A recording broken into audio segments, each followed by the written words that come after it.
Assalamualaikum warahmatullahi wabarakatuh. Alhamdulillahirrahmanirrahim. Salatu wassalamu ala israfil anbiya'i wal mursalin wa ala alihi wa sahbihi ajma'in, amma ba'd. Pagi ini kita akan mendengar Pak Agus memberi pencerahan yang berjudul Islam Digital. Ya, memang seperti kita ketahui, dunia digital sekarang ini memang merajai era kita, era milenial. Silakan Pak Agus. Baik. Tafadhal. Baik. Bismillahirrahmanirrahim. Assalamualaikum warahmatullahi wabarakatuh. Alhamdulillah. Wassalatu wassalamu ala rasulillah. La haula wa la quwata illa billah. Pak Dahrial yang saya hormati, Bapak dan Ibu sekalian yang saya hormati, alhamdulillah berjumpa lagi setelah 3 minggu off. Minggu kemarin saya banyak melakukan perjalanan keluar kota sehingga saya mohon izin, semestinya dimulai di minggu lalu, tapi saya mohon izin supaya baru minggu ini bisa dimulai. Alhamdulillah. Ya, urutannya sedikit saya balik ya. Ya, tadinya 1 2 3 4 5. Saya kemudian mengusulkan 3, 4, 5 baru 1, 2. Karena ada sesuatu yang saya pikir mendasari dari kajian kita selama 5 kali ke depan itu. Ya, saya ingin memulainya dari Islam digital. Saya coba share dulu.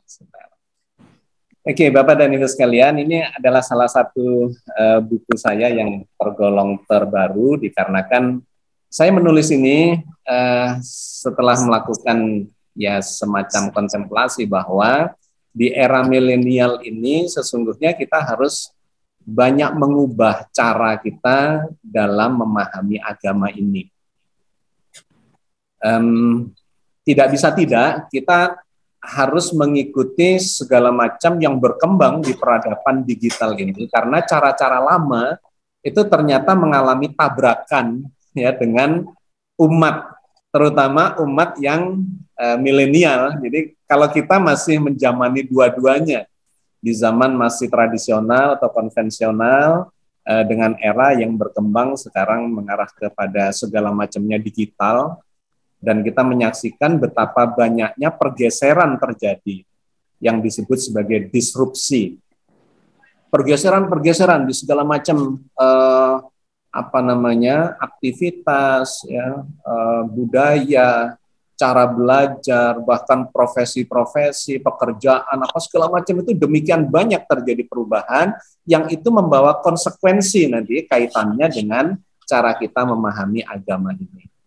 Nah, di dalam 5 kajian ke depan ini kita akan banyak membahas hal ini karena terkait dengan situasi yang sedang kita alami sekarang. Sehingga saya ingin mengajak agar kita membangun kesadaran bahwa kita berada di sebuah zaman yang mengalami perubahan sedemikian signifikan sehingga kita harus bisa melakukan adaptasi-adaptasi di dalam memahami termasuk agama. Islam digital, fitrah masyarakat milenial. Oke. Saya ingin memulainya dengan ayat di dalam Al-Quran yang banyak ayat mendorong kita untuk beragama dengan akal sehat. Yang di era digital ini, peradaban milenial ini semakin menemukan urgensinya. Mungkin dulu ketika orang belajar belajar agama, tidak dihadapkan pada peradaban yang semacam ini, bisa melakukan dengan cara-cara yang beberapa diantaranya melakukan ya sudahlah pokoknya ikut saja, ikut saja. Nah, di era digital ini tidak bisa. Nanti akan kita lihat situasinya seperti apa. Agama memberikan fondasi karena agama Islam ini adalah agama untuk era peradaban maju sampai ke masa depan yang nanti akan kita lihat trennya itu luar biasa, mengandalkan pada kemampuan kecerdasan akal kita. Yang orang-orang tidak menggunakan akalnya itu akan bisa tenggelam di dalam labirin yang menyesatkan gitu ya. Nah, Al-Quran meletakkan dasar itu dan kita sekarang akan melihat betapa urgennya beragama dengan akal sehat itu. Nah, Allah berfirman di dalam surat Yunus ayat 99 dan 100 diantaranya. Ini banyak sebetulnya ayatnya yang pernah kita bahas, pernah kita kaji secara khusus terkait dengan buku saya yang berjudul Beragama dengan Akal Sehat. Tapi poin yang ingin saya sampaikan dalam kesempatan ini diantaranya ada di dalam surat Yunus ayat 99 dan 100. Dan jikalau Tuhanmu menghendaki, pastilah beriman semua manusia atau semua orang yang di muka bumi ini seluruhnya. Walau sya'a rabbuka la amana man fil ardi kulluhum jami'an. Jikalau Tuhanmu menghendaki, niscaya pasti, ya, walau sya'a rabbuka la amana, kata la itu menegaskan pasti, niscaya. Pasti akan beriman. La amana man fil ardi, siapa saja di muka bumi ini, kulluhum jami'an. Kulluhum itu, kulluh itu setiap orang. Jami'an itu semuanya. Artinya ayat ini menjaring tidak ada kemungkinan lain gitu ya. Semua manusia satu persatu ataupun kolektif, kalau Allah menghendaki mereka beriman, sesungguhnya begitu mudahnya bagi Allah untuk menjadikan semua orang itu beriman. Tetapi kan ternyata enggak gitu. Buktinya, faktanya di sekitar kita ini banyak perbedaan. Ada yang beriman, ada yang kafir, ada yang kriminal, ada yang pokoknya segala macam gitu ya. Jikalau Tuhanmu menghendaki, pasti beriman semua orang yang di muka bumi ini seluruhnya. Afa anta tukrihun nasa hatta yakunu mu'minin, maka apakah kamu hendak memaksa manusia supaya mereka menjadi orang-orang yang beriman semuanya? Allah saja nggak maksa-maksa kok. Kita ini mau menyebarkan, mendakwahkan agama dengan cara memaksa orang lain untuk beragama Islam. Itu sebetulnya tidak mendapatkan pijakan di dalam Al-Quran.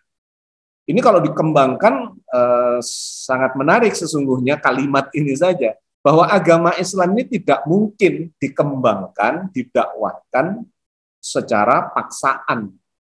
Karena sesungguhnya akar doktrinnya di dalam Islam tidak boleh memaksa itu. Banyak ayat-ayatnya. Apakah kamu hendak memaksa manusia supaya mereka menjadi orang-orang yang beriman semuanya? Dan tidak ada seorang pun kecuali dengan izin Allah. Dan Allah menimpakan kemurkaan kepada orang-orang yang tidak mempergunakan akalnya. Jadi ja'alur rijsa 'alal ladzina la ya'qilun. Allah akan menimpakan kemurkaan kepada orang-orang yang tidak mempergunakan akalnya. Ayat ini sering saya sampaikan di mana-mana karena menjadi pondasi cara beragama yang sehat, yang lurus seperti dianjurkan oleh Al-Quran, yang kalau kita melalui cara ini, maka insya Allah ya sebuah proses yang benar itu akan menghasilkan hasil yang benar. Itu kalau di dalam teknologi modern ya disebut sebagai automation. Ketika semua variabel-variabel proses terpenuhi, maka otomatis hasilnya itu akan itu gitu. Bikin produk apapun, bikin mobil, bikin handphone, bikin apa saja. Ketika semua variabel proses itu ditata sedemikian rupa memenuhi persyaratan untuk mencapai spesifikasi yang diinginkan, maka terjadilah. Jadi sangat penting kita mengikuti cara yang diajarkan oleh Al-Quran, karena dengan cara yang benar kita akan mendapatkan output yang benar. Nah, kalau variabel prosesnya salah-salah, banyak keliruan, ya produknya pasti akan salah. Ya, jadi ini poin yang sangat penting dan akan kita dapatkan urgensinya ketika kita hidup di alam yang seperti ini, di peradaban digital atau di era yang milenial ini. Di era digital ini ada penegasan ya, kalau kita tarik kaitkan dengan ayat-ayat Al-Quran tentang tidak boleh ikut-ikutan. Ini lagi-lagi akan menemukan urgensinya. Wala takfu ma laisa laka bihi ilmun. Inna sam'a wal basara wal fu'ada kullu ulaika kana anhu mas'ula. Dan janganlah kamu mengikuti segala sesuatu yang kamu tidak mempunyai pengetahuan tentangnya. Jadi ini mendasar sekali.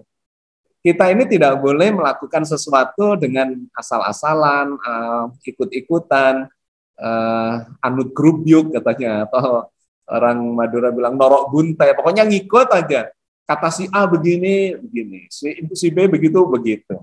Nah itu terjadi, kita lihat di era digital ini. Dunia digital ini kan, apalagi sekarang ya, dunia informasi, itu sedemikian banyaknya informasi yang membombardir kita mulai dari bangun tidur sampai tidur kembali. Saya mengistilahkannya terjadi turbulensi informasi. Informasi-informasi bahkan yang sampah sekalipun, gitu, yang tidak kita butuhkan, wah kita dibombardir dengan itu. Sehingga kita dipaksa menoleh ke kanan, ke kiri, mendongak ke sini, ke belakang, segala macam. Itu kalau kita mainnya cuma ikut-ikutan, celakalah kita. Dan celakanya memang banyak yang melakukan itu. Sehingga menyebar hoax, ya, berita-berita hoax di mana-mana. Karena nanti akan kita lihat semuanya itu bermuara di handphone kita. Ya, bangun tidur sampai tidur kembali itu kita interaksinya dengan handphone itu, dan disitulah yang menjadi pintu masuk dari berbagai macam informasi yang tidak disaring dengan baik, apalagi di media sosial di mana semua orang bisa bicara apapun. Dan kemudian menyebarlah berita-berita di mana sumbernya itu tidak jelas. Di bawah misalnya ya, atau mungkin di depan dari berita yang sedang di-share, kemudian viral, itu bisa saja cuma dikatakan menurut grup sebelah. Nah, gitu. Menurut grup sebelah itu ada informasi ini. Dan kemudian kita memviralkan. Dalam waktu beberapa menit itu sudah mencapai jutaan orang. Jadi bahaya sekali. Sementara Al-Quran mengajarkan kalau ada berita yang tidak jelas, maka harus ditabayuni, diklarifikasi. Tapi yang terjadi di zaman digital ini, di zaman informasi, era informasi digital ini, sulit sekali melakukan itu. Berita yang benar ketika masuk ke handphone kita, atau handphone Bapak dan Ibu sekalian, atau handphone siapapun, dengan mudah diedit, diubah, disebarkan lagi. Jadi terjadilah turbulensi informasi yang sangat membahayakan. Terjadi kegaduhan, kekacauan informasi dan sebagainya, itu menjadi sebuah keniscayaan disebabkan sistemnya memang seperti itu. Ya, kita mencoba membangun kajian ini terkait dengan ya kita bagaimana menyelamatkan pemahaman agama kita, dakwah agama kita, konsep-konsep mendasar dalam agama. Ini harus kemudian ditekankan kembali, ditanamkan kembali kepada umat supaya berhati-hati menghadapi masalah. Janganlah kamu mengikuti segala sesuatu yang kamu tidak mempunyai pengetahuan tentangnya. Jangan asal menyebarkan berita-berita. Berita-berita hoax itu salah satunya, di bawahnya itu tolong disebarkan sebanyak-banyaknya, ya, gitu. Ada permintaan-permintaan semacam itu harus hati-hati. Yang kedua, berita hoax itu biasanya tidak jelas kapan waktunya. Kemarin ada peristiwa bla bla bla bla. Itu di-share sebulan lagi, tetap saja beritanya kemarin ada peristiwa bla bla bla bla. Tahun depan di-share masih kemarin, gitu. Waktunya. Yang kedua, tempatnya. Itu nggak begitu jelas. Biasanya samar-samar. Di Surabaya, wah di Surabaya mana? Kemarin di Surabaya terjadi peristiwa bla bla bla bla. Wah bahaya sekali. Harus hati-hati. Atau sumbernya tidak jelas. Seringkali kalau kemudian sudah di depannya disebut pakar bioteknologi, profesor, dokter, bla bla bla bla, Wah, sudah nggak dicek, langsung di-share kemana-mana. Celaka lah gitu. Oke, Bapak dan Ibu sekalian. Al-Quran memberikan koridor-koridor yang jelas supaya kita tidak terombang-ambing oleh situasi yang seperti itu. Turbulensi informasi. Janganlah kamu mengikuti apa yang kamu tidak mempunyai pengetahuan tentangnya. Sesungguhnya pendengaranmu, penglihatanmu, hatimu, semua itu akan dimintai pertanggungjawaban. Oke, Bapak dan Ibu sekalian, mari kita mencoba menengok ya peradaban digital yang sekarang ini menguasai dunia. Dunia sekarang itu berada di dalam jaringan. Ini sudah diprediksi oleh pakar informasi sejak beberapa dekade yang terakhir bahwa dunia ini global village atau small village, gitu ya, sebuah desa yang kecil akhirnya, di mana kalau di desa itu dulu dengan tetangga ini ya informasi itu menyebar dari mulut ke mulut dengan cepat karena desanya kecil, saling kenal dan sebagainya. Nah, dunia kita sekarang ini terhubung di dalam jaringan yang disebut sebagai internet itu. Sehingga orang dimanapun itu akan menerima informasi dari manapun. Kejadian politik di Amerika atau di Cina atau di Timur Tengah dalam waktu yang tidak lama, hanya dalam kurun waktu menit itu sudah sampai ke kita, apalagi sedang trending topik, sedang viral. Wah, itu hanya dalam hitungan menit itu berantainya itu langsung mencapai jutaan. Peristiwa dimanapun, ya, peristiwa politik atau pesta olahraga di Eropa, dalam waktu yang bersamaan atau dalam delay detik atau menit, kita sudah bisa menyaksikan itu. Jadi Bapak dan Ibu sekalian, dunia sekarang ini mengalami semacam perubahan culture, ya, peradaban budaya yang mengglobal. Dulu orang memiliki identitas-identitas di masing-masing wilayah, di masing kelompok, di masing suku atau bangsa atau semacam itu, ya. Tetapi sekarang ini dibombardir dengan budaya yang berbeda, peradaban yang berbeda, debat tentang agama yang begitu terbukanya, dilecehkan, dihina, diakuas, segala macam itu sudah terjadi dengan begitu cepatnya dalam kehidupan kita. Sehingga kita ini harus memiliki ketahanan mental, ketahanan keimanan, ya, terhadap informasi-informasi yang turbulensi itu. Dunia dalam jaringan. Pengguna internet, ya, di tahun 2018 misalnya, kalau kita lihat dalam data ini, Januari 2018 digital around the world pada tahun 2018. Total population adalah sekitar 7,5 atau 7,6 miliar. Tingkat urbanisasinya itu 55%, artinya orang-orang yang tinggal di perkotaan dan melek teknologi itu kira-kira 55%. Selebihnya tinggal mungkin di pedalaman, di pedesaan, di gunung dan sebagainya. Internet users, pengguna internet itu mencapai 4 miliar lebih, atau penetrasinya 53%. Jadi hampir semua orang yang tinggal di perkotaan yang melek teknologi itu sekarang menggunakan jaringan internet, membangun dunia maya, ya, bagi dirinya. Setiap diri itu membangun dunia maya baginya, di mana informasi itu membombardir dirinya. Yang aktif social media users, jadi sosial media itu adalah informasi-informasi yang langsung bermunculan dari masyarakat secara tidak bisa dikontrol. Saya sebagai mantan wartawan 14 tahun, itu geleng-geleng melihat distribusi informasi yang kacau balau seperti sekarang ini. Dulu untuk bisa menurunkan sebuah berita, itu filternya sangat banyak. Wartawan mencari berita, kemudian disusunlah, ditulislah, kemudian masuk ke editor atau masuk ke redaktur, oleh redaktur, dilihat apakah materinya, esensinya, data-datanya benar semua. Setelah itu masuk ke bagian editing berikutnya, copy editor, itu ini lagi.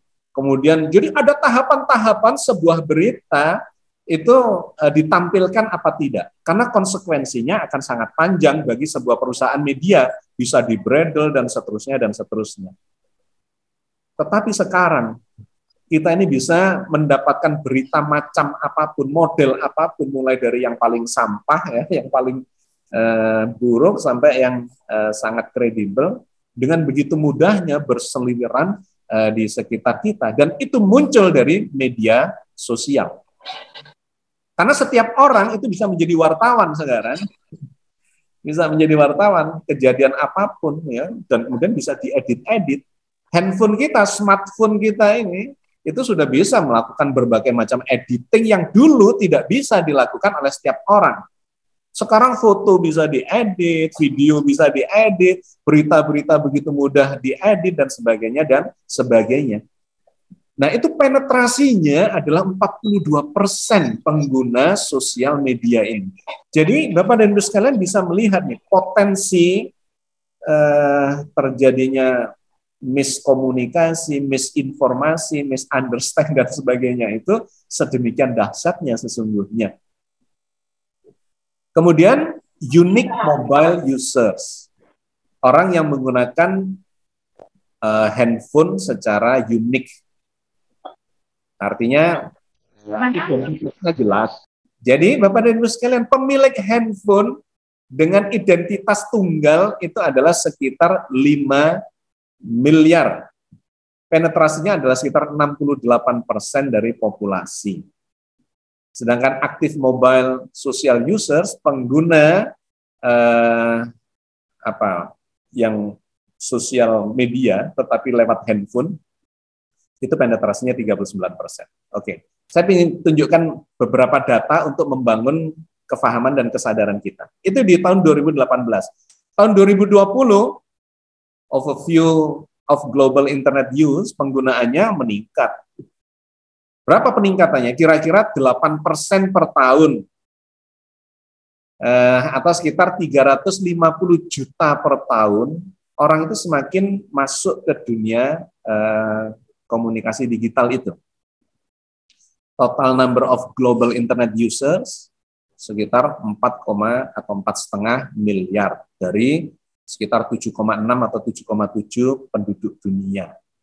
Internet users as a percentage of total global population itu menempati 59% pengguna internet itu. Jadi semakin tinggi, tumbuh sekitar 8%. Dan yang menarik, berapa lama interaksi mereka dengan internet itu rata-rata adalah 6 jam, hampir 7 jam. 6 jam 42 menit. Katakanlah sekitar 7 jam. Kita ini sudah semakin bergantung maksudnya dengan internet itu, sehingga handphone kita ketinggalan di mana itu rasanya kita kehilangan dunia kita. Tidur bawa handphone, ke kamar mandi bawa handphone, kerja bawa handphone, di mobil bawa handphone, segala macam, ya. Begitu sudah tercengkeramnya kehidupan masyarakat modern ini dengan peralatan komunikasi yang namanya handphone, yang disitulah smartphone itulah sudah memuat segalanya. Ini efeknya nanti pada pengendalian informasi dari atas ke bawah itu sedemikian masifnya. Mereka lah yang menguasai teknologi informasi itu yang akan mendidik dunia ini. Anak-anak kita ini sekarang sudah dididik oleh mereka. Ketika mereka, anak-anak ini kita kasih handphone, kita hadiahi handphone, mereka buka internet, buka Google, buka YouTube, buka Facebook, buka media sosial, mereka dididik langsung oleh penguasa teknologi informasi di era milenial ini. Jadi sesungguhnya sangat dahsyat ini yang terjadi pada peradaban kali ini. Bagaimana dengan di Indonesia? Dari total populasi 272 juta pada tahun 2020, mobile phone connection, koneksi handphone itu ada di angka sekitar 338 juta. Lebih dari jumlah penduduk. Jumlah penduduknya 272 juta, tapi sambungan handphone yang terpasang itu 338. Artinya ada satu orang yang memiliki 2 handphone, ada yang 3 handphone gitu ya. Sehingga total sambungan koneksinya 124% dari jumlah populasi. Ini juga menunjukkan betapa orang milenial ini sangat bergantung pada alat komunikasi yang namanya handphone itu. Internet users, pengguna internet adalah 175 juta, 64%. Aktif sosial media users, ya, pengguna aktif media sosial itu 59%. Jadi jangan heran turbulensi informasi itu terjadi karena dipengaruhi oleh hampir 60% pengguna sosial media itu. Bisa kacau balau. Seorang penguasa bahkan politik itu bisa jatuh ya dipengaruhi atau diserang dari sisi sosial media ini. Ketika saya di Mesir dulu, Husni Mubarak jatuh, itu salah satunya dikendalikan melalui Facebook dan WhatsApp itu, sosial media. Instagram, WhatsApp, Facebook, dan segala macam sosial media. Oke. Yang menggunakan mobile, internet secara mobile ya 195 juta. Mobile internet users as percentage of total internet users 96% menggunakan melalui handphone. Yang smartphone 96%. Artinya pemilik smartphone itu sekarang sudah sedemikian banyaknya. Nah, di smartphone itulah segala macam fasilitas fitur-fitur itu berada. Jadi kita ini betul-betul dikendalikan oleh teknologi atau pengendali dari teknologi informasi itu, karena ini kan ada server induknya nih, yang mengatur lalu lintas dan mengatur sistem. Kalau tidak dikehendaki sebuah peristiwa atau sebuah informasi atau sebuah peristiwa itu bisa diblokir oleh yang punya kuasa dari teknologi internet itu. Sedangkan yang sesuai dengan yang mereka kehendaki diloloskan. Nah, itu bisa dikendalikan trafficnya itu oleh mereka. Jadi luar biasa. Di Indonesia pengguna internet itu sekitar durasi yang terpakai adalah sekitar rata-rata 5 jam. Dan ini akan tumbuh terus ke depan. Kalau kita lihat pertumbuhan pengguna internet berdasarkan negara. Ternyata Indonesia ini luar biasa. Ini angkanya di bawah ini, sebentar.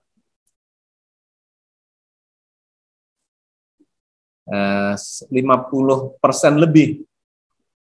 Pertumbuhan pengguna internet berdasar negara di Indonesia, itu kalau kita tarik ke bawah ini, lebih dari 50% pertumbuhannya. Nomor 2 adalah Filipina, nomor 3 Meksiko, kemudian India, Thailand, Brazil, Arab Saudi. Rata-rata dunia itu hanya sekitar 10% pertumbuhannya, tetapi Indonesia tumbuh 50% lebih.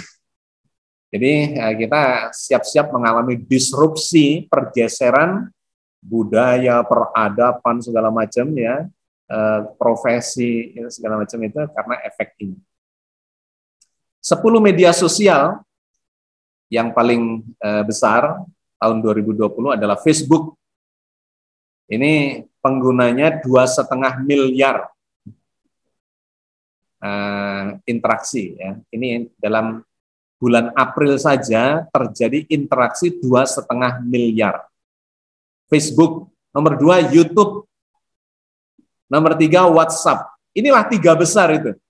Yang lainnya Facebook Messenger lebih sedikit, WeChat, Instagram, TikTok, Kiki, Kizone, Sinaweb, ini jauh di bawahnya.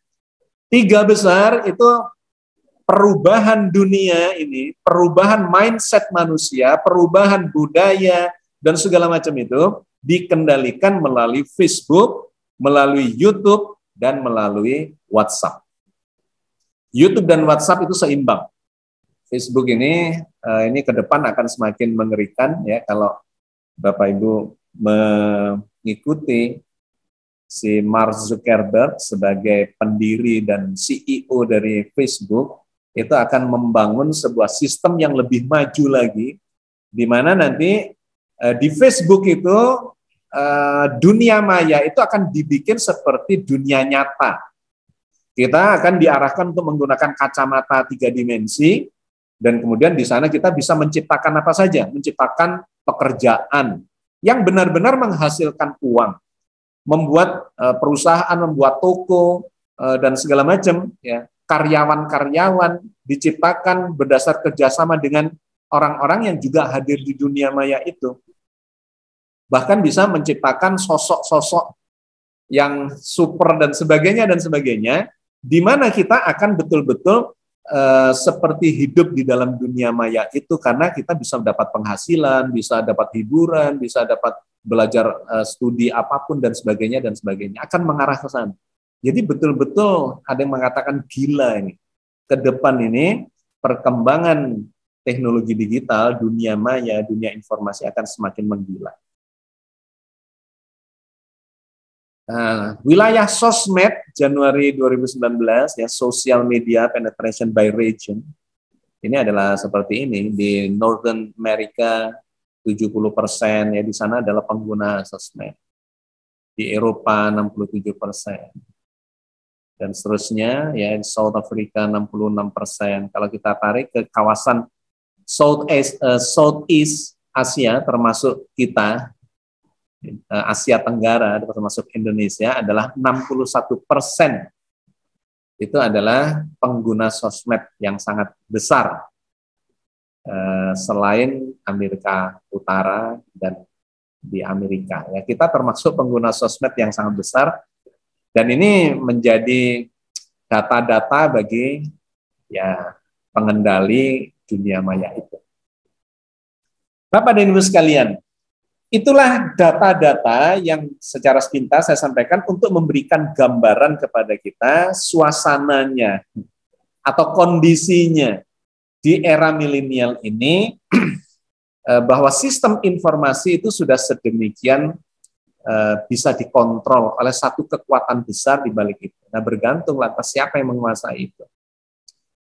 Nah, muncullah ancaman-ancaman terkait dengan perkembangan teknologi yang boleh jadi ini akan semakin bergeser ke mesin yang disebut sebagai artificial intelligence atau kecerdasan buatan. Coba kita lihat sejarah dari perkembangan artificial intelligence ini. Satu, tahun 1997, Garry Kasparov itu adalah Grandmaster catur.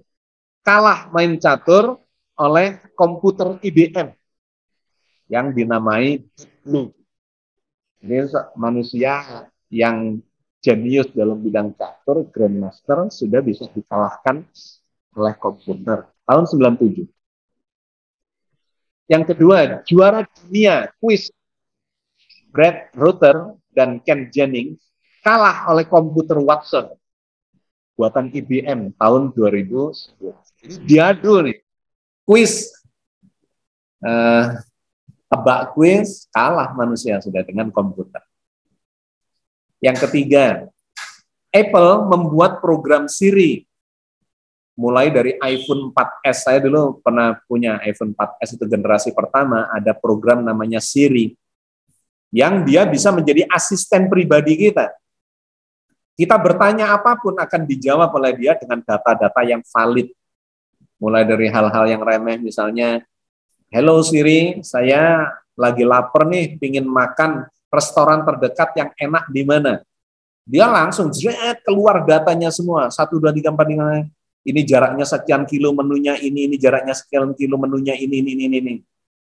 Rumah sakit terdekat ada di mana? Keluar. Dokter-dokter spesialis ini yang hebat ini ada di mana? Ada di. Itu sudah masuk ke dalam handphone sejak Siri, sejak iPhone 4S itu. Dan sekarang semakin canggih, ya, artificial intelligence. Google dan Facebook membuat software pengenal wajah. Jadi kalau Bapak dan Ibu sekalian masuk ke Facebook misalnya, itu dikotai wajah kita. Dan kita disuruh mendaftar, gitu ya.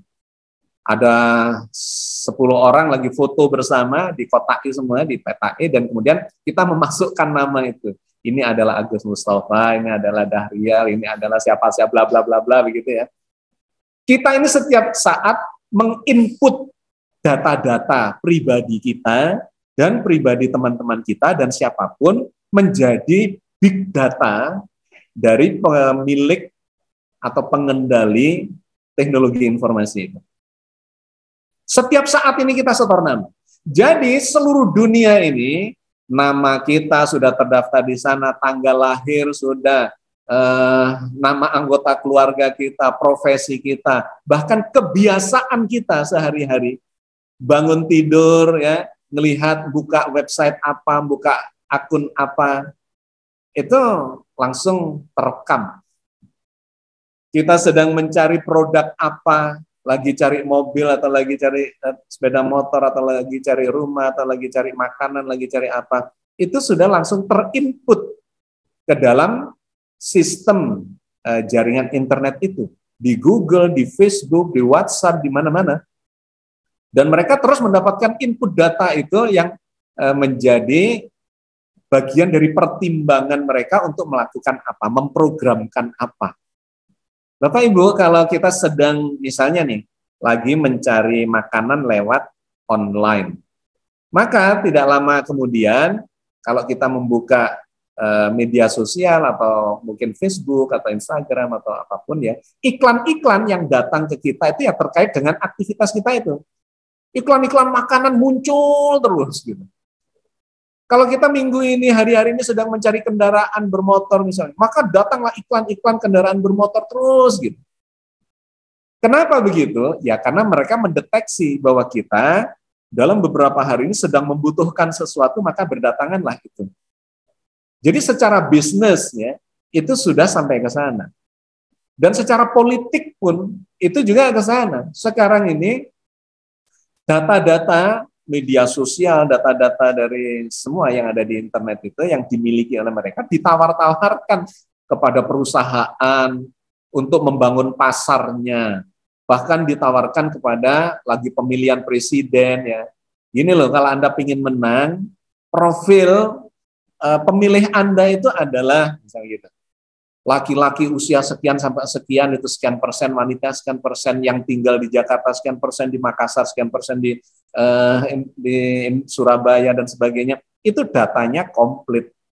Kenapa? Karena semua yang kita lakukan dalam sistem informasi ini sudah terdata. Setiap saat kita menginput itu.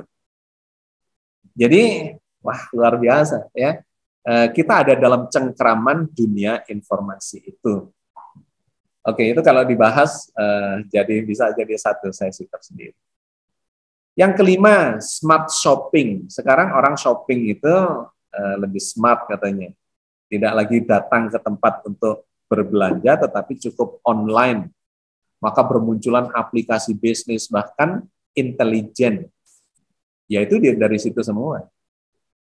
Makanya ke depan itu akan semakin disatukan data KTP kita, nomor NPWP, ya pajak, nomor rekening di bank, dan segala macam track record kita itu ada di dalam file yang khusus Agus Mustafa. Itu adalah, wah itu sudah A sampai Z-nya sudah mereka milik, termasuk dalam bidang intelijen. Kawan saya masuk ke Cina, bermasalah di bandara terkait dengan keimigrasian. Itu cuma dihadapkan ke komputer atau ke kamera ya, yang dihubungkan dengan komputer yang ada artificial intelligence-nya. Wajahnya langsung terdeteksi. Si A, namanya ini, umur sekian, tanggal lahir ini, tinggal di sini, profesinya ini, dan seterusnya, keluar. Si A adalah ini. Itu cuma tinggal memasang, dihadapkan pada kamera saja. Jadi Bapak dan Ibu sekalian, itulah situasinya sekarang. Yang keenam, hapusnya sejumlah peluang kerja. Ya, terjadi disrupsi tadi saya bilang. Pergeseran. Yang terkait hanya dengan misalnya konsultan hukum. Wah itu semakin sempit ke masa depan itu. Karena komputer akan menggantikan konsultasi hukum tentang pasal pelanggaran apa, pidana ini, perdata itu. Kalau dulu harus datang ke pengacara dan seterusnya, sekarang ini ke depan akan semakin muncul aplikasi-aplikasi terkait dengan bidang hukum. Kalau saya punya masalah ini melanggar pasal sekian, apa solusinya? Keluar itu dari komputernya, Anda lakukanlah langkah 1, 2, 3, 4 ini, maka Anda akan lepas dari jeratan hukum ini. Konsultan hukum, konsultan medis, Bapak Ibu yang bergerak di bidang medis juga akan semakin menyempit itu. Hal-hal yang bersifat general, kecuali yang spesialis, yang butuh penanganan langsung oleh ahlinya di bidang itu, nah itu masih tidak tergeser. Tetapi yang general-general, sakit kepala ini diapain, nah, gitu. Kurang nutrisi ini diapain, ada masalah dengan pencernaan, kenapa? Itu sudah keluar semua sekarang.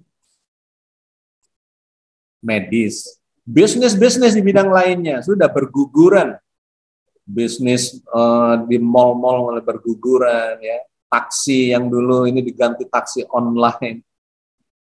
Film yang dulu ada pakai roll film itu sekarang ganti film digital. Aduh, sudah segala macam. Pekerjaan-pekerjaan kasar akan diganti dengan robot pintar. Mobil dulu membutuhkan manpower banyak, sekarang dengan robot, ya. Ngelasnya pakai robot, ngecatnya pakai robot, semua masang panel-panel dan segala macam, elektroniknya pakai robot semua. Akan menggeser peran manusia.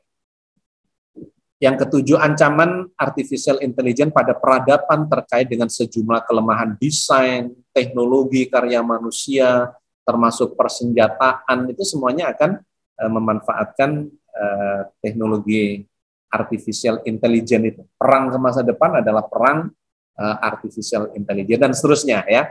Saya sengaja mencuplik atau menyampaikan secara poin-poin ringkas untuk memberikan gambaran suasana atau kondisi yang sekarang ada itu. Nah, lantas apa kaitannya dengan keagamaan, dengan proses pemahaman keagamaan, dakwah kita, membangun peradaban yang spiritual dan seterusnya dan seterusnya. Hoax dan skeptisisme di era milenial ini demikian menggila. Hoax bertebaran di mana-mana. Dan yang kedua, skeptisisme itu bermunculan di mana-mana, termasuk atau khususnya generasi yang milenial. Jadi generasi-generasi muda itu sekarang menggunakan pendekatan-pendekatan yang skeptis, termasuk terhadap agama. Skeptis itu apa? Skeptisisme yang berkembang di masyarakat digital.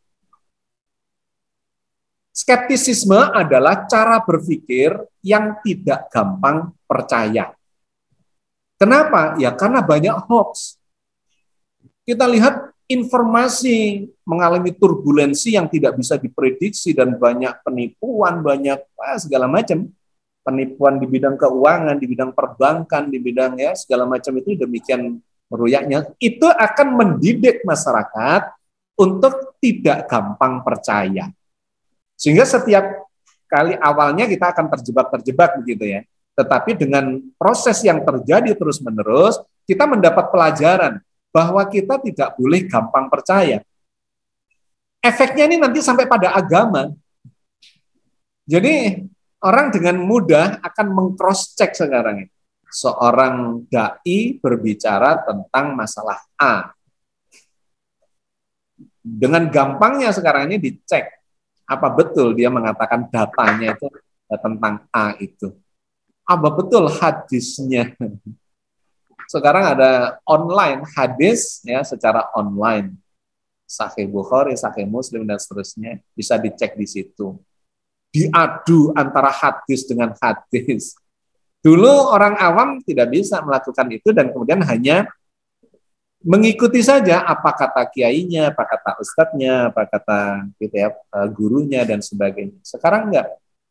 Ada sisi positifnya, ada sisi negatifnya. Ya, negatifnya kita coba eliminir dan kita mengambil sisi positifnya bahwa umat ini dididik mengarah kepada sikap yang skeptis. Skeptis itu bisa negatif, bisa positif.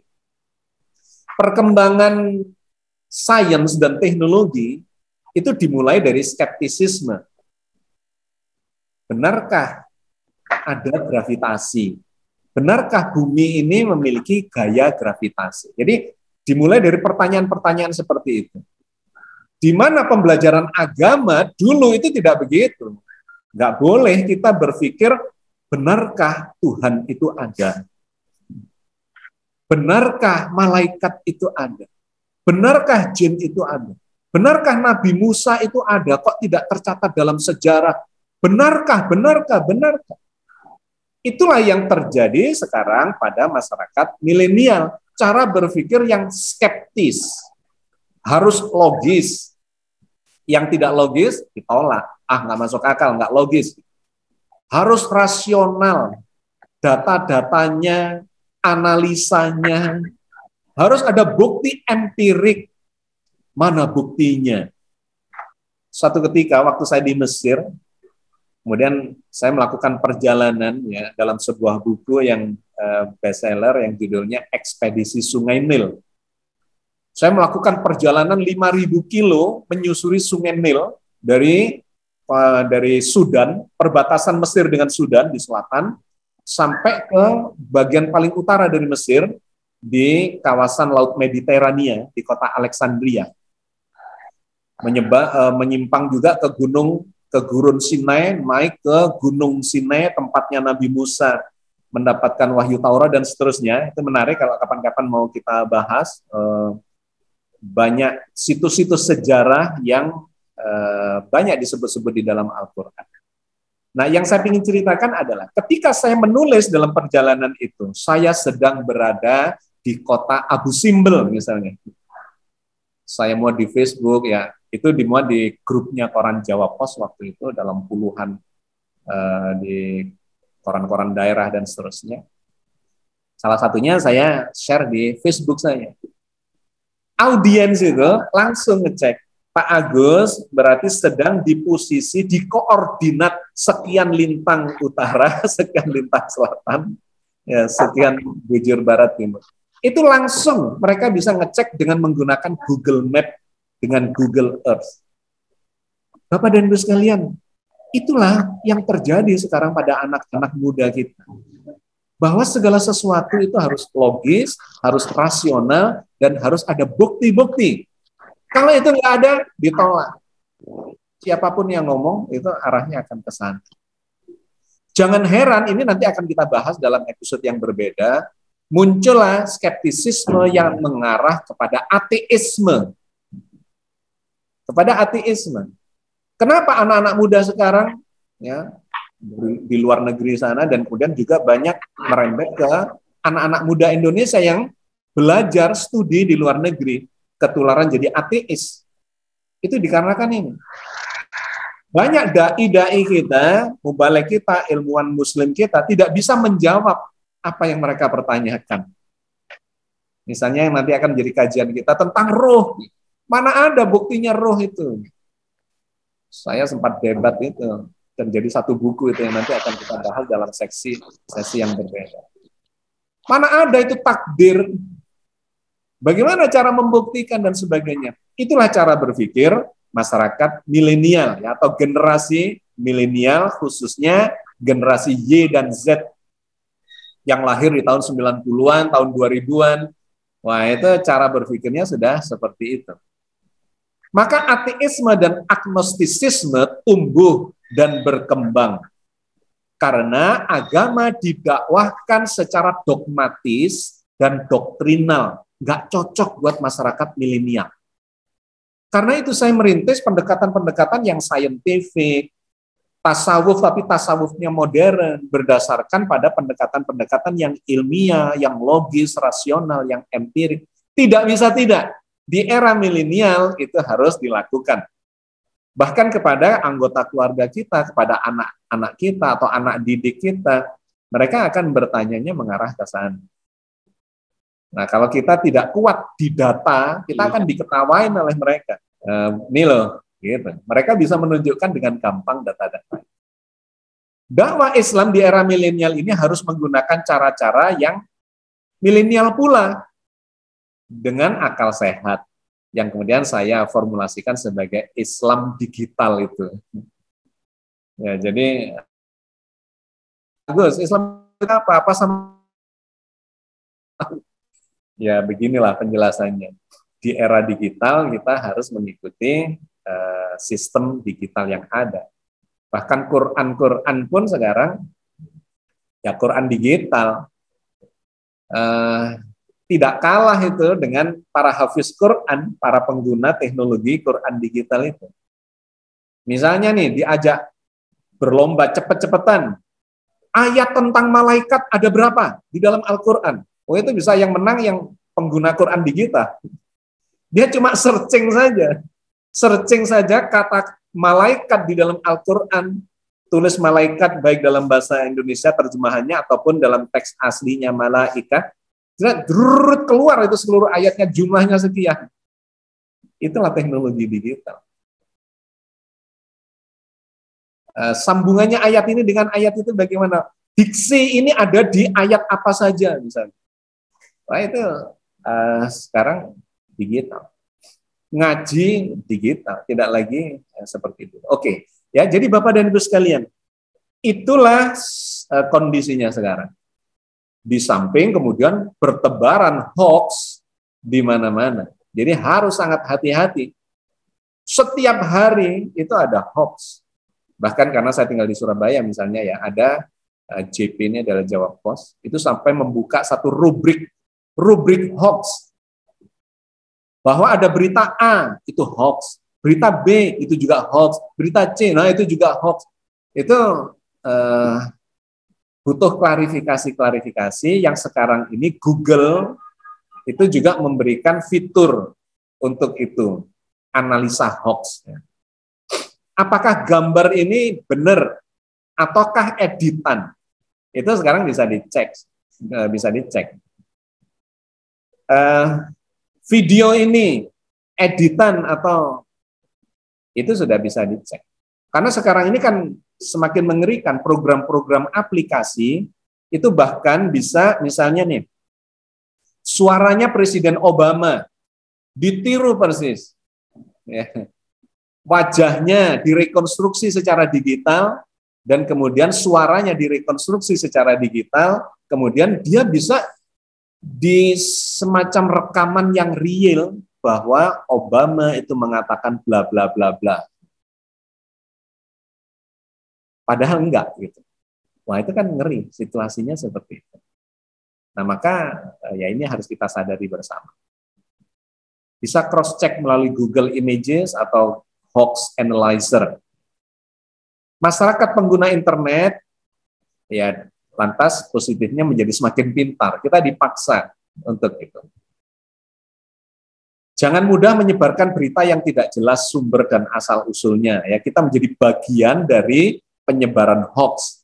Kalau kita tidak yakin, sudahlah, keep saja di dalam handphone kita, tidak usah disampaikan kemana-mana, apalagi kalau di bawahnya menurut grup sebelah. Nah, itu sebaiknya tidak usah disebarkan kemana-mana. Apalagi berita-berita yang terkait dengan agama, ya, hoax, agama, tapi hoax gitu. Waduh, hati-hati. Wajah agama kita akan coreng-moreng dikarenakan berita-berita hoax itu. Skeptisisme pada agama berkembang dikarenakan banyaknya berita-berita yang kurang valid, yang sekarang sedemikian mudahnya bisa di-cross-check oleh umat. Di-cross-check apalagi oleh generasi milenial yang mereka pengguna handphone itu. Sehingga ada istilah nih, hoax Islami.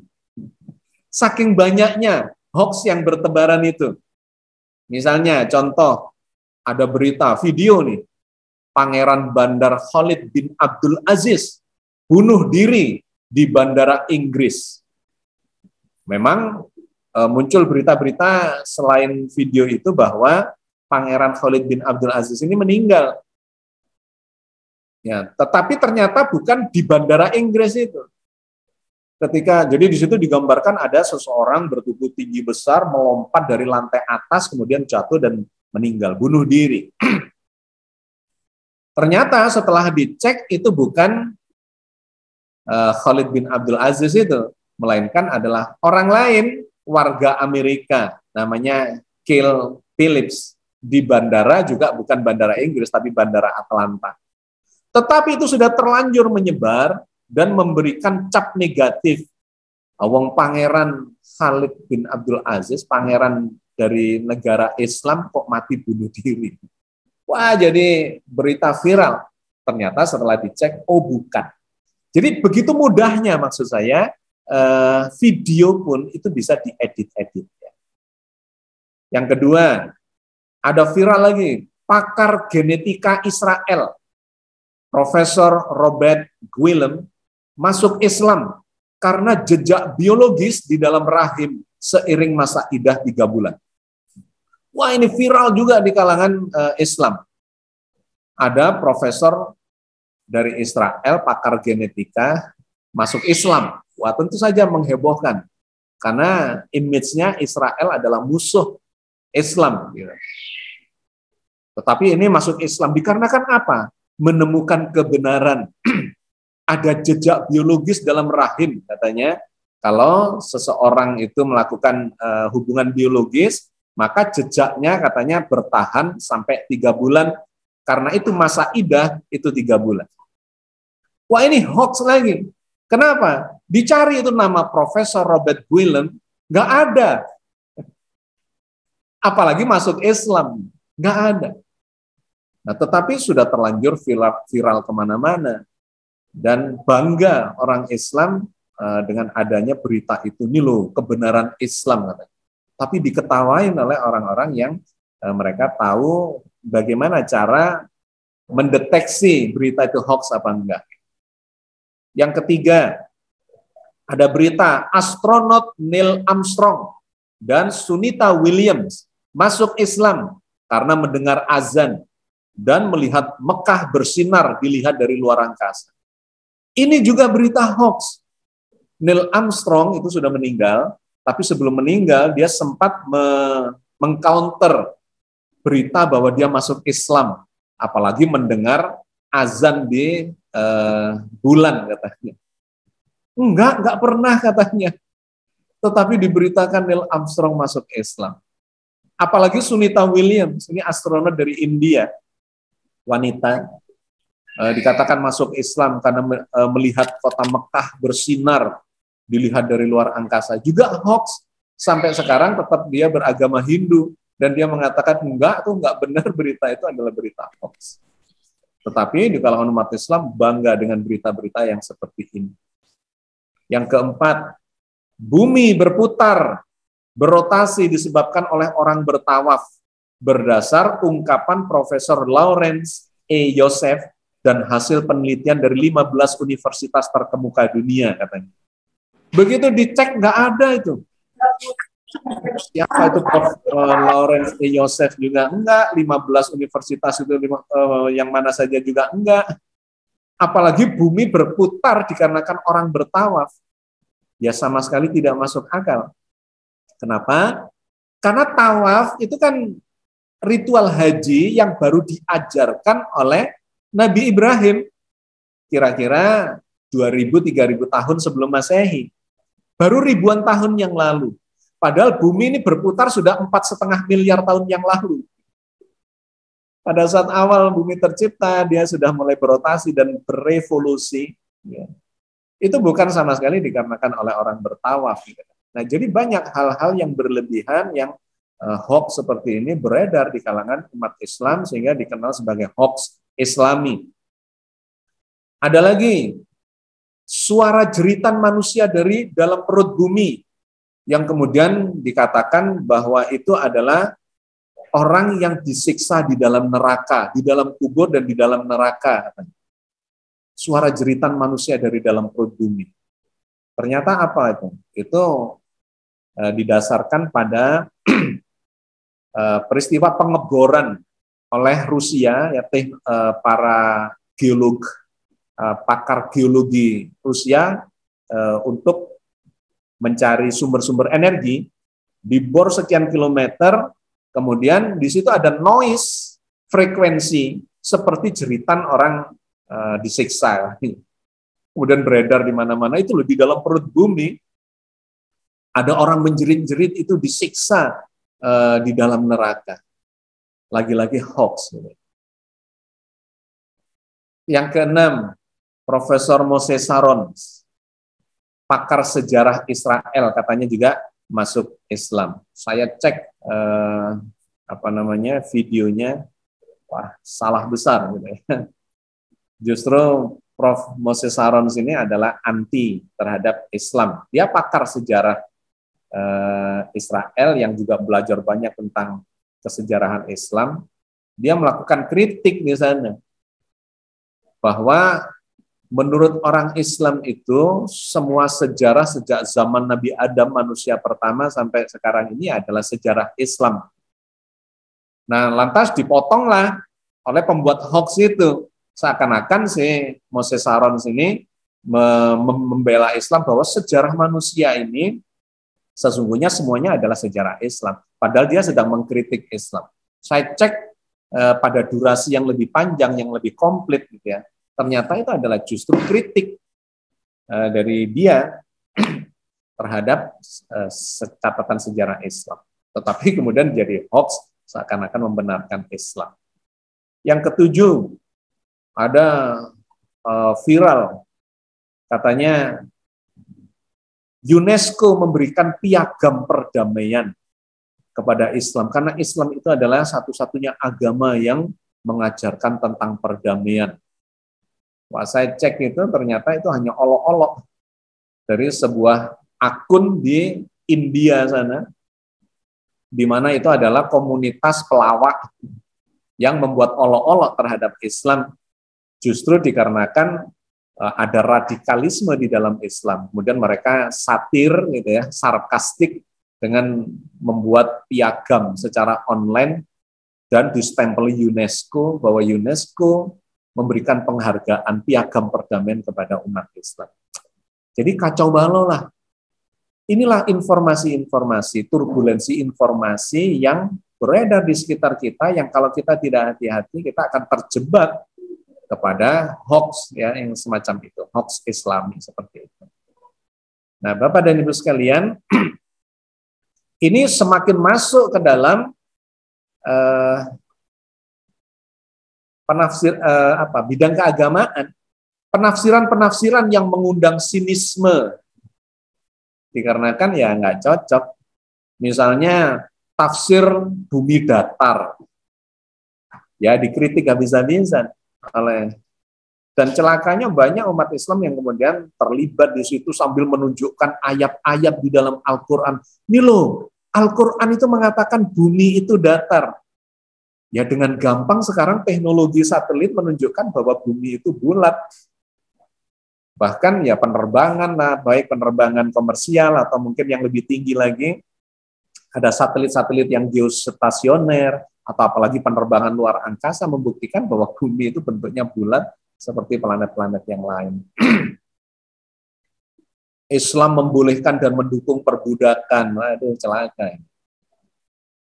Bahkan selevel dai, selevel mubalek yang pengikutnya sudah juta orang, gitu.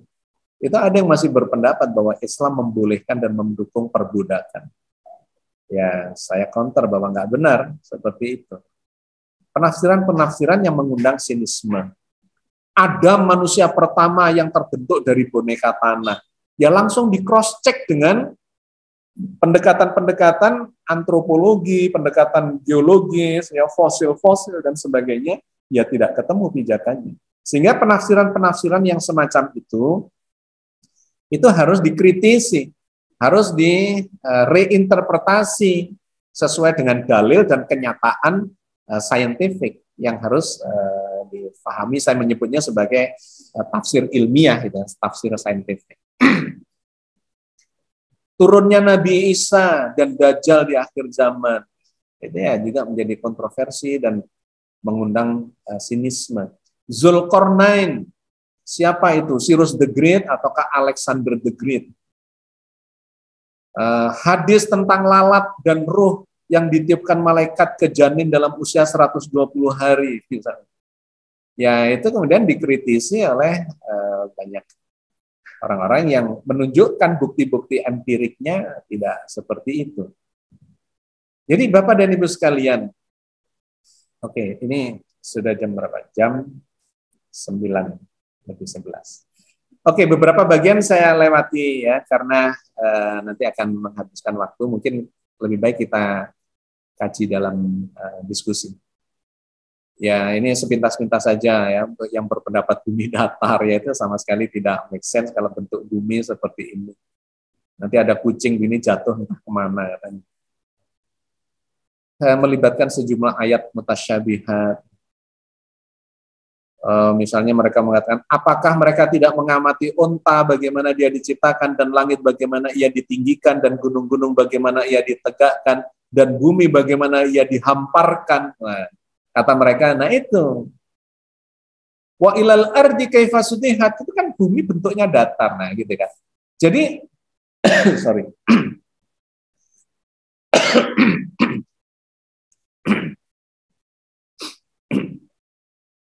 Jadi Bapak dan Ibu sekalian, ada di antara kita itu cuma ngambil sepotong ayat terus ditafsiri secara mentahan begitu.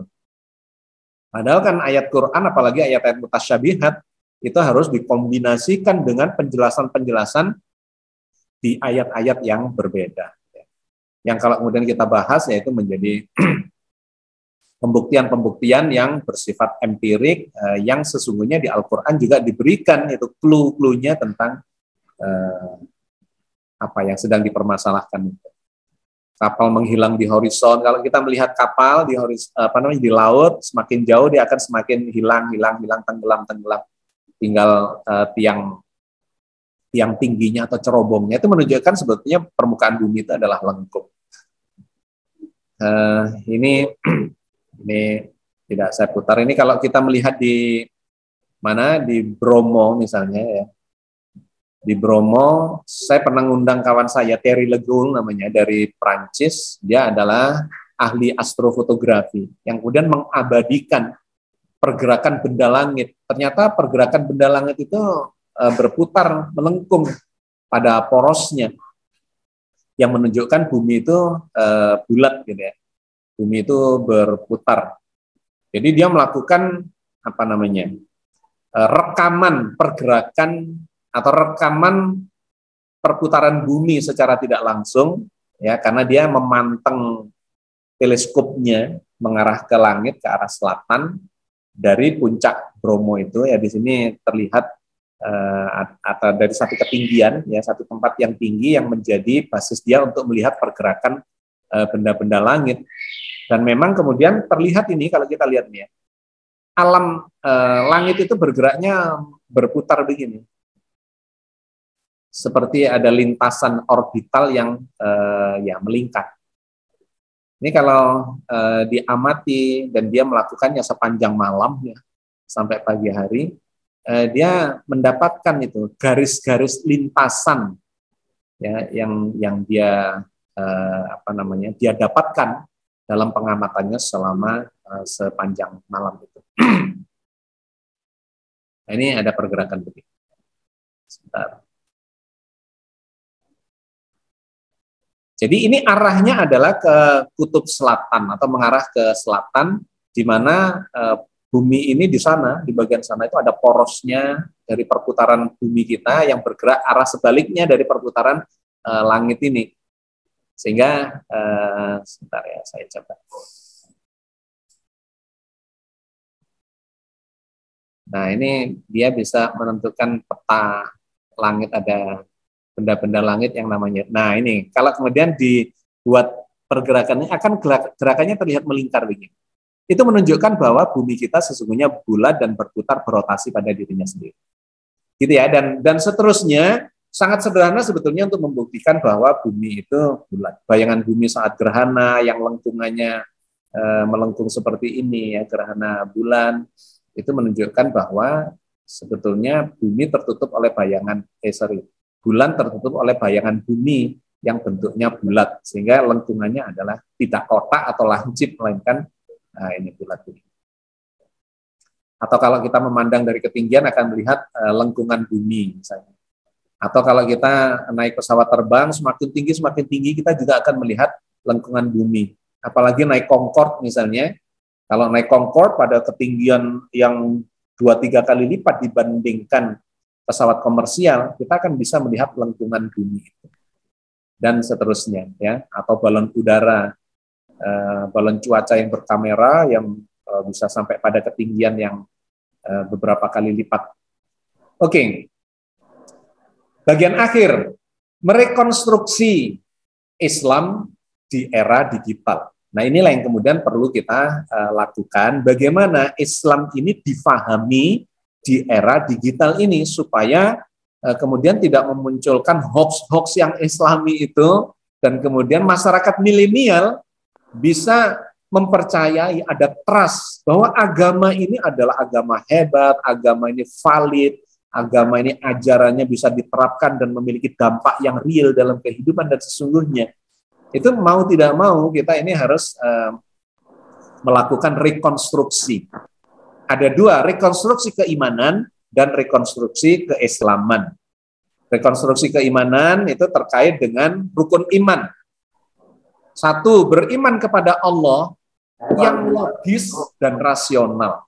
Jadi beli berapa nih? Ini kan bisa jadi materi kajian yang panjang sejak zaman ulama-ulama dulu, misalnya diantaranya perdebatan antara Al-Ghazali dengan Ibnu Sina atau Ibnu Rus misalnya. Itu kan salah satunya terkait dengan teologi atau ya ketauhidan. Iman kepada Allah, apakah diterima begitu saja? Apakah harus logis dan rasional? Yang menurut saya, dan ini yang selalu saya sampaikan, Tuhan itu adalah satu entitas, suatu eksistensi yang logis dan rasional. Nah, itu bisa debat panjang dengan orang-orang ateis yang mengatakan bahwa secara logika dan rasionalitas mereka, Tuhan itu nggak ada. Nah, itu memang harus duduk bareng dan kemudian adu argumentasi secara ilmiah untuk menunjukkan bahwa sesungguhnya Tuhan itu ada, dan itu logis, dan itu rasional, ilmiah. Beriman kepada malaikat. Apakah malaikat itu ada? Seperti apa? Nah, saya menulis salah satu buku judulnya Pasukan Iblis versus Barisan Malaikat. Yang saya bercerita tentang siapa, apa, dan bagaimana makhluk yang namanya malaikat itu. Yang saya sebut sebagai makhluk kuantum. Ya, ini tentu butuh penjelasan satu sesi tersendiri kalau memang mau dibedah. Tapi maksud saya, merekonstruksi keimanan itu tidak lantas, sudahlah percaya saja. Enggak begitu. Di era milenial ini harus ada diskusi-diskusi, adu argumentasi, dalil, sains, bukti empirik, dan sebagainya, dan sebagainya. Beriman kepada kitab suci. Wah, itu kan sedang diserang, diserbu. Al-Quran itu apa benar, masih asli, dan sebagainya. Ya, mereka meminta pembuktian-pembuktian seperti itu. Yang keempat, beriman kepada Rasul sebagai role model. Apa benar itu? Kita harus meniru Rasul-Rasul itu. Yang kelima, beriman kepada yang gaib dan kehidupan sesudah mati. Apa iya kita perlu meyakini adanya yang gaib? Sains kan tidak berhubungan dengan yang gaib, gitu-gitu dan sebagainya. Ya, ayo kita duduk bareng. Apakah ada kehidupan sesudah mati dan seterusnya. Yang keenam, beriman kepada takdir.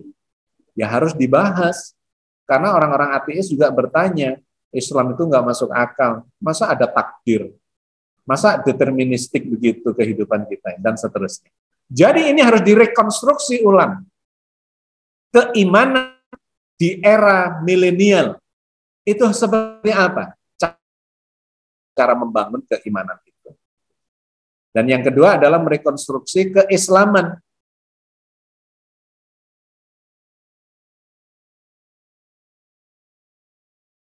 saintifik, secara logis, rasional. Apakah kita ini butuh bersyahadat, ataukah memang kita ini sedang menjalani syahadat, dan sepanjang hidup kita sesungguhnya adalah sebuah ekspresi dari syahadat kita. Itu harus dijelaskan, sehingga saya menulis buku judulnya Bersyahadat di Dalam Rahim misalnya. Membahas soal syahadat saja, mulai dari dalam rahim sampai kehidupan kita sekarang di dunia ini. Syahadat. Sholat juga. Sholat yang bagaimana? Yang bisa mencegah tanha anil fahsya'i wal munkar itu. Mencegah yang keji dan munkar. Kok banyak orang sholat tapi masih berbuat keji dan munkar? Jadi seperti apa seharusnya sholat itu? Yang ketiga, puasa yang menyehatkan dan menambah ketakwaan katanya. Sumutasihu, berpuasalah kamu maka akan sehat. Apa benar puasa itu bisa menyehatkan? La'allakum tattaqun, mudah-mudahan dengan puasa itu kalian menjadi bertakwa. Apa iya puasa bisa menjadikan orang menjadi bertakwa? Seperti apa? Yang keempat, zakat dan sedekah yang menyejahterakan. Apa benar kalau umat Islam ini menjalankan zakat dengan konsisten, sedekah, umat Islam akan sejahtera? Ya, itu menjadi kajian yang menarik secara ilmiah. Dan yang kelima, haji yang menghasilkan kualitas berserah diri hanya kepadanya.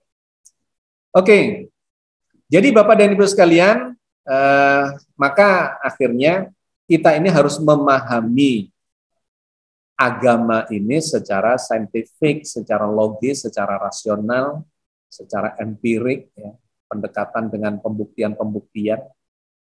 Maka saya menggambarkannya sebagai tafsir yang saintifik itu.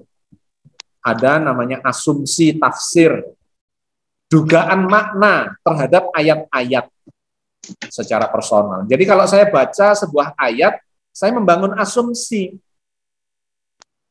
Wa ilas sama'i kaifa rufi'at, langit sedang ditinggikan. Saya punya asumsi di situ. Oh, langit ini apa benar ya meninggi? Nah, gitu. Itu baru asumsi. Jangan kemudian seseorang baru asumsi sudah mengatakan Quran itu begini loh. Quran itu bumi datar katanya Al-Quran. Itu kan baru asumsi gitu ya. Yang harus dibuktikan secara saintifik. Maka ada level kedua, hipotesis. Hipotesis tafsir. Jadi jangan kemudian seseorang yang kemudian katakanlah ahli tafsir tanpa melakukan tahapan-tahapan itu langsung menafsiri dan ini adalah kebenaran yang dimaksud oleh Tuhan itu ya begini ini. Ya celaka kita. Karena itu ada perbedaan ahli tafsir A dengan ahli tafsir B dengan C dan seterusnya. Yang itu harus diakui validitasnya. Jadi ada asumsi tafsir, ada hipotesis. Konsep tafsir yang telah dilengkapi dengan argumentasi dan berbasis pada asumsi tadi, dikembangkan dengan bukti-bukti permulaan. Untuk apa? Untuk siap diuji. Tafsir itu harus diuji apa benar gitu. Maka ada teori tafsir yang sudah dimatangkan melalui sejumlah pengujian di dalam realitas. Apa benar tuh tafsir bumi datar itu? Ayo kita uji dalam realitas dengan menggunakan peralatan-peralatan yang modern, yang canggih. Nah, barulah yang keempat menjadi hukum tafsir. Levelnya kalau sudah hukum, itu adalah sudah diakui kebenarannya sesuai dengan realitas. Ternyata bumi tidak datar, ternyata bumi bulat. Ini bukti-buktinya, dan seterusnya. Tafsir yang sudah pada level ini bisa dikukuhkan sebagai hukum. Sama dengan di dalam dunia ilmiah. Hukum gravitasi itu sudah terbukti bahwa memang gravitasi itu benar adanya. Hukum kelistrikan, hukum Coulomb, hukum elektromagnetik, medan magnet, hukum-hukum segala macam, hukum energi, hukum kekekalan energi, hukum resonansi dan sebagainya, itu sudah terbukti, teruji sehingga bisa disebut sebagai hukum. Sama dalam tafsir, saya mengusulkan supaya tidak begitu mudah orang itu menafsiri dan kemudian tanpa memberikan bukti-bukti argumentasi yang cukup dan mengatakan kemudian tafsir dia paling benar, kelompok dia paling benar, kelompok lain sesat dan mengkafirkan dan segala macam, itu yang justru bikin cilaka dan menjadikan umat Islam ini menjadi ya diejek-ejek, disinisi oleh orang-orang yang tidak mengerti. Bapak dan Ibu sekalian, saya kira itulah yang ingin saya sampaikan, atmosfer milenial yang harus kita sadari seperti itu. Nanti kaitannya dengan kajian-kajian kita berikutnya supaya kita sudah dapat suasana dan kondisi. Saya kembalikan ke Pak Dahrial. Terima kasih.